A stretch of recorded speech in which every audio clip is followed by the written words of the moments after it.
ரத்தம் உறைதல் தான் இன்றைக்கி திடீர் மரணத்துக்கு முக்கிய காரணமாக இருக்குது நிறைய பேர்த்துக்கு. அதே மாதிரி பெரிய பெரிய புற்றுநோய்களாக இருக்கட்டும் அல்லது உறுப்புகள் செயலிழந்து போகிறதா இருக்கட்டும், இந்த நோய்களுக்கெல்லாம் முக்கிய காரணம் அந்த குறிப்பிட்ட இடத்துக்கு அந்த குறிப்பிட்ட உறுப்புகளுக்கு ரத்தம் சரியாக போகாதனால அந்த இடத்துல அந்த உறுப்பு செயலிழந்து போகுது. அந்த குறிப்பிட்ட இப்போ கிட்னியோ இருதயமோ மூளையோ அந்த உறுப்புகளுக்கு திடீர்னு ரத்தம் போகாமல் இருக்கிறதுக்கு முக்கிய காரணம் அந்த ரத்தம் உறைதல். பிளட் வந்து கிளாட் ஆயிடுது, அந்த ரத்தம் வந்து அந்த இடத்துல கெட்டியாயிருது. அந்த கெட்டியான ரத்தத்தை இந்த உணவு இருக்குல்ல, இப்போ இந்த செய்யக்கூடிய இந்த உணவு வந்து உடனடியாக அதை வந்து கெட்டியான ரத்தத்தை நீர்மமாக்கிடும். இந்த உணவை நம்ம எடுத்துக்கிறது மூலிமா இருதய நோய் வராமல் தடுக்கும். அதே மாதிரி அந்த உறுப்புகள் ரத்தம் கெட்டியாகிற பிரச்சனை வந்து வராமல் தடுக்கப்படும். இது என்ன உணவு, இது எப்படி செய்கிறது அப்படிங்கிறதா இந்த வீடியோவில் பார்க்க போகிறோம்.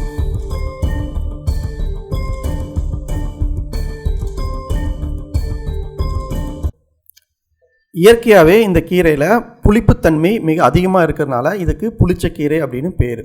இந்த கீரைக்கு புளிப்பு கீரை, புளிச்சிறுக்கீரை, காய்ச்சினி கீரை, சீமை காசினி, காய்செறி, காய்ச்சுரை என பல பேர் முக்கியமான பேர் இருந்தாலும் ஆந்திராவில் இது கோங்குரா அப்படிங்கிற பேரில் அழைக்கப்படுது. கோங்குரா சட்னி வந்து ஆந்திரா உணவகங்களில் எங்கே போனீங்கனாலும் அந்த சட்னி வந்து சமையல் அந்த சாப்பாட்டுக்கு வைப்பாங்க. இந்த கீரை வந்து பார்த்திங்க அப்படின்னா இதோடைய நேட்டிவ் வந்து ஆப்பிரிக்கா கண்டத்துலேருந்து இருக்குது. நம்ம இந்தியாவிலையும் வந்து பார்த்திங்க அப்படின்னா பிரம்மபுத்திரா அந்த பள்ளத்தாக்கு பகுதியிலையும் ஆந்திராவில் தமிழ்நாட்டில் நிறையா வந்து கிடைக்கிது. அதுவும் தமிழ்நாட்டில் இருக்கக்கூடிய ஆந்திர பார்டர் பகுதியில் இயற்கையாகவே இந்த கீரை வந்து விளையுது.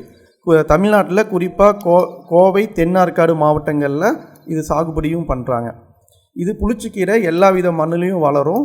இது வந்து பார்த்திங்கன்னா 10 அடியிலேருந்து 12 அடி வரையும் நேராக வளரும். இந்த புளிச்சக்கீரையில் இலை, பூ, நார் எல்லாமே வந்து உணவுக்கு வந்து பயன்படுத்துகிறாங்க.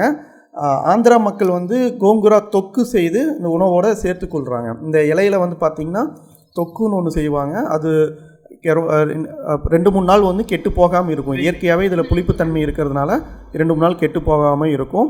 அது இல்லாமல் இது துவையலுக்கு மிக சிறந்த கீரை. இதில் துவையல் செஞ்சு சாப்பாட்டில் பிணைஞ்சி சாப்பிடும்போது அது நல்லா சுவையாகவும் இருக்கும். பொரியல், மசியல், குழம்பு.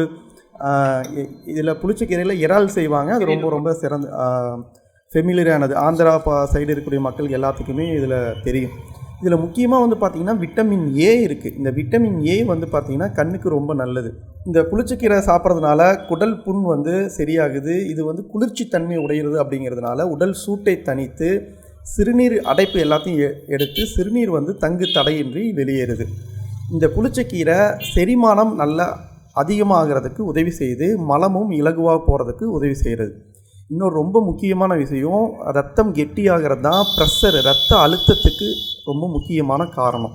பிபி இருக்குல்ல, ப்ரெஷருக்கு ரொம்ப முக்கியமானது வந்து பார்த்திங்கன்னா ரத்தம் கெட்டியாகிறது தான். இந்த புளிச்சக்கீரை சட்னி மாதிரி அரைச்சி உணவில் சேர்த்திட்டு வரும்போது நீங்கள் சாப்பிட்டு முடித்த உடனே அந்த ரத்தம் நீர்த்து போகிறதும் அந்த கெட்டியான ரத்தம் வந்து நீர்மமாகிறதுனால ரத்த அழுத்தம் குறையிறதையும் உடனடியாக ஃபீல் பண்ணுவாங்க.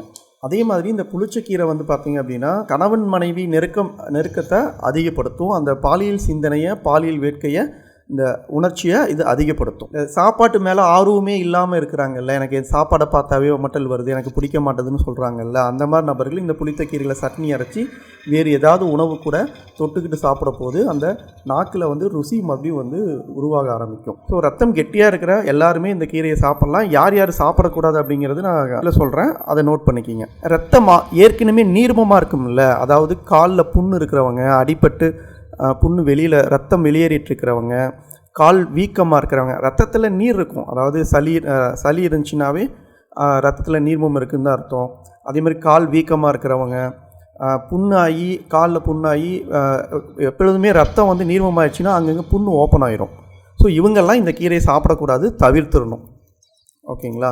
மற்றபடி உடலில் வலி இருக்கிறவங்க, ரத்தம் கெட்டியாக இருக்கிறவங்க, அந்த உறுப்புகள் பலவீனமாக இருக்கிறவங்க, மற்றவங்க எல்லாமே சாப்பிட்லாம். ரத்தம் நீர்மமாக இருக்கிறவங்க மட்டும்தான் இதை தவிர்க்கணும். இதில் எப்படி சட்னி செய்கிறது அப்படின்னு நான் சொல்லி இப்போ வீடியோ காமிக்கிறேன். பொதுவாக வந்து அந்த சட்னி செய்கிறத மட்டும் செஞ்சு நான் வீடியோ எடுத்துகிட்டு போயிருக்கலாம், அதை மட்டும் போட்டு போயிருக்கலாம். ஆனால் இது யார் சாப்பிட்ணும், யார் சாப்பிடக்கூடாது அப்படிங்கிற தகவல் உங்களுக்கு தெரியணும் அப்படின்னு தான் நான் விளக்கமாக சொல்கிறேன். இந்த இலை வந்து பார்த்தீங்கன்னா நிறைய வீட்டில் வளர்த்துறாங்க, எளிமையாக கிடைக்கும், மார்க்கெட்டில் போனீங்கனாலும் கிடைக்கும். இந்த இலையை வந்து நல்லா பறித்து நல்லா சுத்தமாக கழுவிக்கிங்க. கழுவிட்டு இந்த இலையை மட்டும் பயன்படுத்துனீங்கன்னா போதும், மற்றபடி பூ அந்த தண்டுலாம் தேவையில்லை. ஒரு சட்டியில் வந்து தேவையான அளவு கடலெண்ணெய் இல்லாட்டி நல்லெண்ணெய் ரெண்டில் ஏதாவது ஒரு எண்ணெய் எடுத்துக்கோங்க. சில பேர் கடலெண்ணெய் ஊற்றி செய்வாங்க, ஆனால் ஆந்திராவில் வந்து பார்த்திங்கன்னா நல்லெண்ணெய் ஊற்றி தான் அதிகமாக வந்து செய்வாங்க. எண்ணெயில் கடலெண்ணெய் வந்து ஸ்கின் பிரச்சனை இருக்கிறவங்க, தோல் பிரச்சனை இருக்கிறவங்களுக்கு கடலை எண்ணெய் வந்து ஒத்துக்காது. அது கவனமாக மைண்டில் வச்சுக்கோங்க. இப்போ நிறைய பேத்துக்கு எந்த எண்ணெய் பயன்படுத்துறது அப்படிங்கிறது ஒரு யோசனையாகவே இருக்கும். அதே மாதிரி நீங்கள் எண்ணெய் ஊற்றி எந்த உணவு பண்ணுறதா இருந்தாலும் அடுப்பு மிதமான அடுப்பில் தீ தான் எரியணும். நீங்கள் நெருப்பை ரொம்ப எரிய விட்டீங்க, எண்ணெய் ஊற்றி செய்யக்கூடிய எந்த உணவுகளாக இருக்கட்டும், நீங்கள் உடனடியாக செய்யணும்னு சொல்லி நெருப்பை அதிகமாக வச்சு எண்ணெயை வந்து அளவுக்கு அதிகமாக சூடு பண்ணீங்க அப்படின்னா அதுதான் வந்து பார்த்திங்கன்னா அந்த எண்ணெய் தான் கெட்ட கொழுப்புகளை வந்து உண்டு பண்ணுது. நீங்கள் எண்ணெய் பலகாரம், எண்ணெய் ஊற்றி தாளிக்கிறது எதுவாக இருந்தாலும் மிதமான சிம்மில் வச்சு நீங்கள் பண்ணிட்டீங்க அப்படின்னா அந்த உணவு வந்து நல்லா உடலுக்கு ஆரோக்கியத்தையும் தரும். அந்த எண்ணெய் ஊற்றி செய்கிறதுனால உடலுக்கு கெடுதலோ அல்லது தீங்கோ அந்த கெட்ட கொழுப்போ எதுவுமே வராது. ஸோ தேவையான அளவு 2 ஸ்பூன் அல்லது ஒரு 3 ஸ்பூன் எண்ணெய் முன்னப்பின தேவையான அளவு நீங்கள் எடுக்கிறதுனாலும் எடுத்துக்கோங்க. எடுத்துக்கிட்டு அந்த செட்டியில் வந்து எண்ணெய் லேசாக சூடு ஆனதுக்கப்புறம் சீரகம் போட்டு, சீரகம் வந்து அந்த பொன்னிறமாக மாறினதுக்கு அப்புறமேட்டு அதில் பூண்டு போடுங்க. பூண்டு வரமிளகாய் போட்டு அதை வந்து நல்லா தாளித்து விடுங்க. பூண்டு வரமிளகாய் தாளித்து விட்ட உடனே சின்ன வெங்காயத்தை அதில் 100 கிராம் சின்ன வெங்காயம் போடுங்க. பூண்டு வந்து 6-7 பல் போதும். வரமிளகாய் வந்து 2லேருந்து 3 போட்டிங்கன்னா போதும். நான் அளவு வந்து டிஸ்கிரிப்ஷனில் கொடுக்குறேன், டிஸ்கிரிப்ஷனில் செக் பண்ணிக்கோங்க. சின்ன வெங்காயம் வந்து பார்த்திங்க அப்படின்னா 100 கிராம் சின்ன வெங்காயம் போடுங்க. இதை போட்டு நல்லா பொன்னிறமாக நல்லா வேக விடுங்க. சின்ன வெங்காயம் போட்டதுக்கப்புறமேட்டு தக்காளி வந்து 2 தக்காளி அதில் சேர்த்துக்குங்க.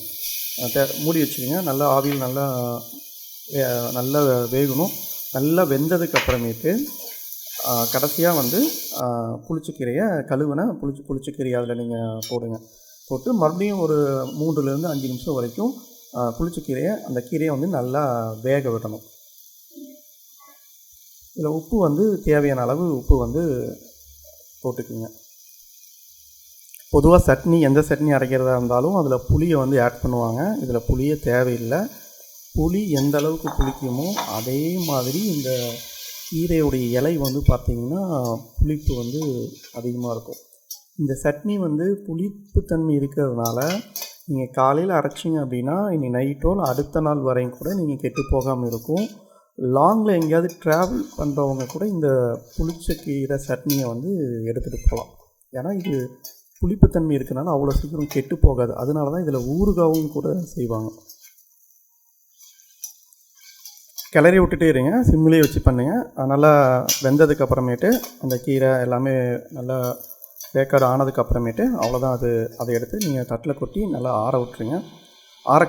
ஆறினதுக்கு அப்புறமேட்டு மிக்சியில் அரைச்சிங்க அப்படின்னா அந்த புளிச்சக்கீரை சட்னி வந்து தயார்.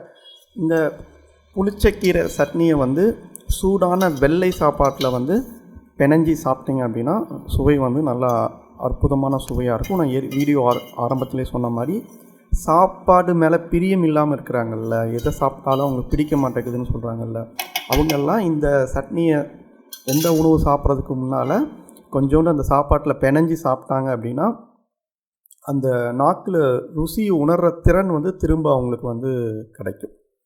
ஸோ இதனுடைய பலன்கள்லாம் நான் வீடியோ ஆரம்பத்துலேயே நான் சொல்லிட்டேன். வேறு ஏதாவது தகவல் உங்களுக்கு தேவை அப்படின்னா கமெண்டில் கேளுங்க, நான் ரிப்ளை பண்ணுறேன். அதே மாதிரி இதில் வந்து இறால் ஒன்று செய்வாங்க. புளிச்சக்கீரை இறால் வந்து ரொம்ப ஃபெமிலியரான ஆந்திரா ஃபுட் அது. அதுக்குன்னு இறாலுக்குன்னு சில உடல் பலன்கள்லாம் இருக்குது. அது என்ன தேவை அப்படின்னா நான் அடுத்த வீடியோவில் அது உங்களுக்கு நான் போடுறேன். உங்களுக்கு புளிச்சக்கீரையை உணவில் சேர்த்திக்கிறதுனால குடல் புண்ணு ஆறுகுது, சிறுநீர் வந்து நல்லா வெளியில் போகுது, ஜீரணம் நல்லா ஆகுது. அதே மாதிரி நரம்பு சம்மந்தப்பட்ட நோய்கள், இதயம் சம்மந்தப்பட்ட நோய்கள் வந்து வராமல் வந்து தடுக்குது. இதில் vitamin A, vitamin C, calcium, இரும்பு சத்து போன்றவை அதிகம் இருக்கிறதுனால ரத்தத்தை சுத்தகரிக்குது, இரத்த சோகை வராமல் தடுக்குது. ஆரம்பத்திலேருந்தே சொல்ல மறந்த இன்னொரு முக்கியமான விஷயம், வெயிட் லாஸுக்கு இது ரொம்ப ரொம்ப அற்புதமான கீரை. உடல் எடை குறைகிறதுக்கு இது ரொம்ப முக்கியமான கீரை. மீண்டும் வேறொரு வீடியோவில் சந்திக்கலாம். நன்றி.